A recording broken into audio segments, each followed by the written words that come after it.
Hey guys, it's Kate, and I wanted to take the time today to welcome everybody to the little farm in the forest and answer some questions and really just introduce ourselves. So we are a very new, just moved onto this property this past spring, 12-acre hobby homestead here in the hills of southern Indiana. And we have a lot of questions that I want to address in this video. And so I'm just going to kind of hop right into it and try not to ramble too much. So some of you have been following along on Facebook, and you know this is something me and my husband and his family have been working towards for quite a few years now, is building our own little hobby farm.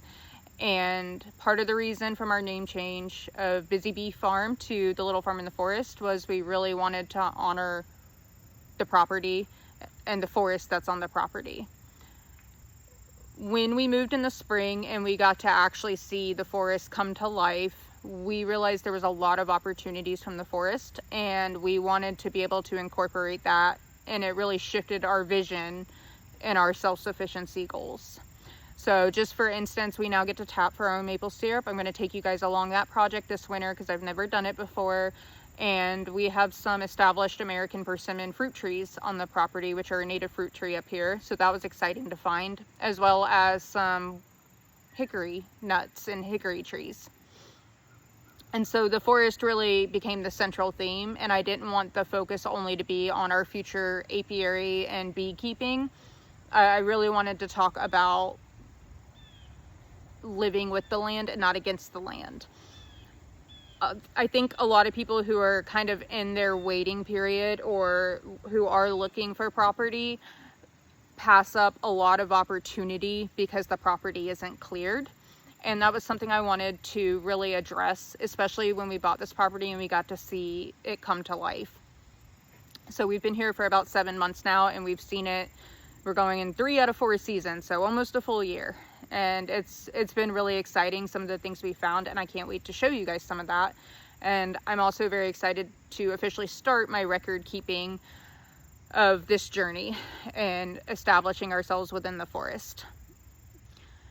The other question I get asked about a lot is our stocked fishing pond. So yes, there's fish in it. No, we are not using it as a food source.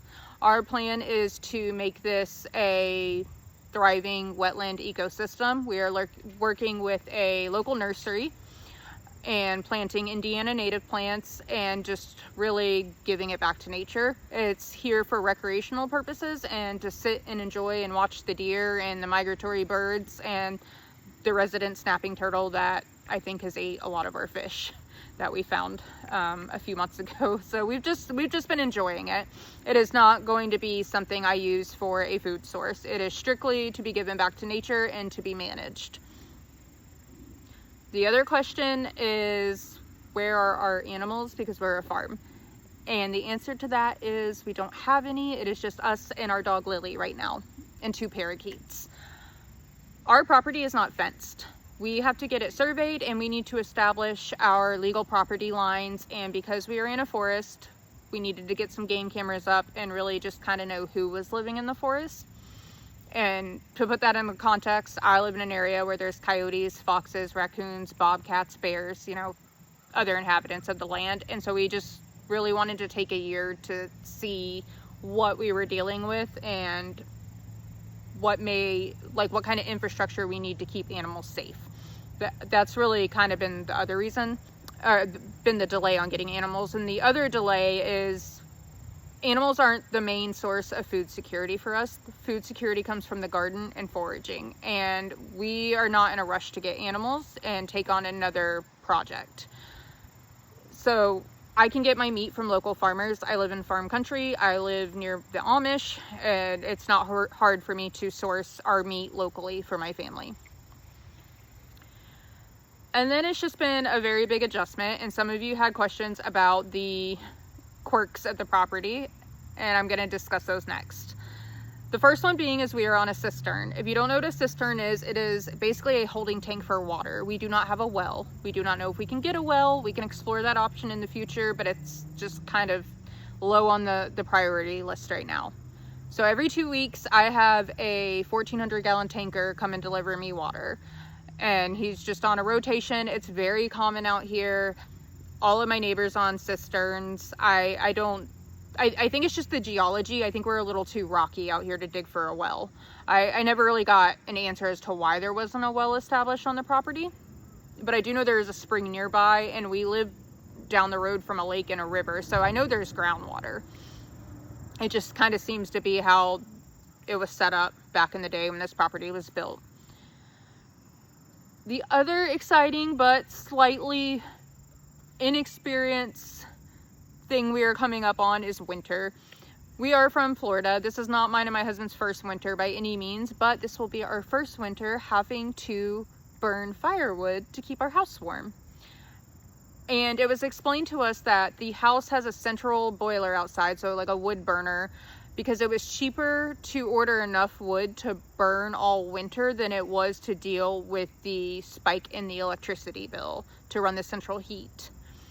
So we just finalized our order of wood for the winter, and we got our woodshed cleaned out, and I'll probably do a little short video of us stocking that. So that's exciting.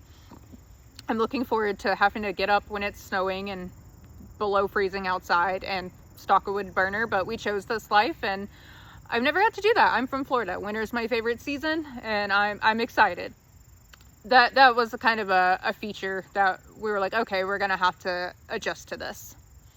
The other big adjustment and kind of delay in talking about it is it's just been a very big move for us. So my husband drives 112 miles a day for work, and I work from home, and we've just had to like learn a system and a pattern and not make things an all-day ordeal, or really get it to where we're not running out every single day. So if I want to go grocery shopping, it's a 4-hour trip minimum, 3.5 if I'm lucky, to just go get groceries. So it's really just been an adjustment to living very, very rural again, especially the past few years. We've lived in Louisville, Kentucky, we've lived in Connecticut. We've always had modern amenities very close by. I'm hoping I get to take you guys for a walk in the woods. We did meet up with a conservationist to assess the health of the forest, and we also met up with a local timber specialist to just make sure everything was healthy, see if we could harvest anything for milling our own lumber, and as far as selling any of our own lumber. And we got some good ideas and some good feedback from both of them. And our goal is to really just show how to live with the land and just offer a different perspective on modern farming, modern homesteading, because I think a lot of properties get overlooked because they might have too many trees on them, and I want everybody to be friends with the trees. So hopefully soon we'll go on a little walk in the woods. I will be doing some foraging videos in the future, and I am working on some herbalism videos. I get a lot of questions of how to start, where to start, what to start with, and I'm trying to produce that content in a way that feels less scary and not too technical for people, to make it easy to follow along with. So I think those were like the most questions we get asked, and I'm hoping in the future and this spring to really be able to hit the ground running and start showing you guys like how we're building the garden in the forest and how we're utilizing the forest instead of taking away from the forest and taking away from the wildlife. It's just been a whole mindset shift this year, because we all have an idea what a farm looks like, and we did not purchase a property that somebody would look at and say that's a farm. So until next time, I will see you guys, and thanks for sticking around. Bye.